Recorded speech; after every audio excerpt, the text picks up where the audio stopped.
தேனி வீரபாண்டி ஸ்ரீ கௌமாரியம்மன் கோவில்.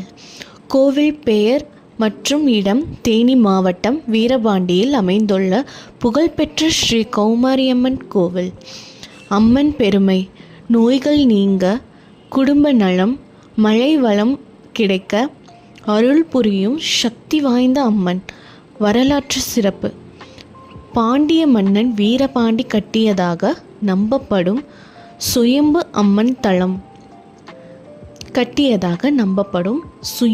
அம்மன் தலம்.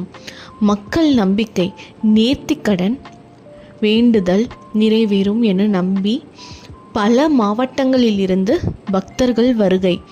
திருவிழா சிறப்பு: சித்திரை மற்றும் ஆனி திருவிழா காலத்தில் கம்பம் நடுதல், ஊர்வலம், விசேஷ பூஜைகள் நடக்கும்.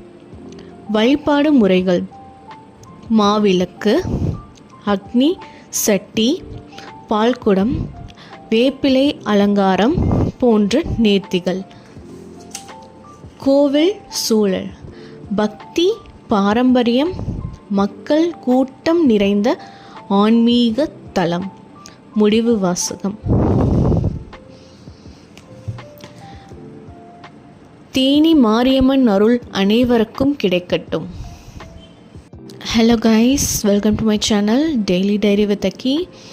நான் முன்னாடி பதிவு போட்டுட்டேன். இப்போ நம்ம எங்கே போயிட்டுருக்கோம் அப்படின்னா, அருள்மிகு தேனி வீரபாண்டி ஸ்ரீ மாரியம்மன் கோயிலுக்கு தான்.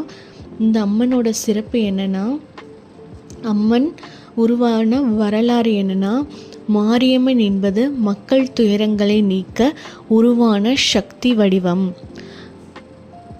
பழங்காலத்தில் நோய்கள், வறட்சி போன்ற பேரிடர்கள் நேர்ந்தபோது தாயின் கருணை வடிவமாக அம்மன் தோன்றினாள் என்று நம்பப்படுகிறது. மழை, ஆரோக்கியம், பாதுகாப்பு ஆகியவற்றை அருளும் சக்தியாக மாரியம்மன் வழிபடப்படுகிறாள். மக்களின் ஆழ்ந்த நம்பிக்கையால் இன்று வரை அம்மன் தெய்வமாக போற்றப்பட்டு வருகிறாள். அப்புறம் நாங்கள் பிரசாதம் வாங்கிட்டு இருந்தோம். முறுக்கும் அப்புறம் பால்கோவா விற்றுட்ருந்தாங்க. சாமி பிரசாதம் வாங்கிட்டு அப்படியே ஸ்ட்ரெயிட்டாக வெளியே வந்துட்டோம். வெளியே நந்தி சிலை இருந்தது. நந்தியும் கருப்பு சாமி சிலை, சாரி கைஸ். அப்புறம் அப்படியே வெளியே நாங்கள் கிளம்பிட்டோம்.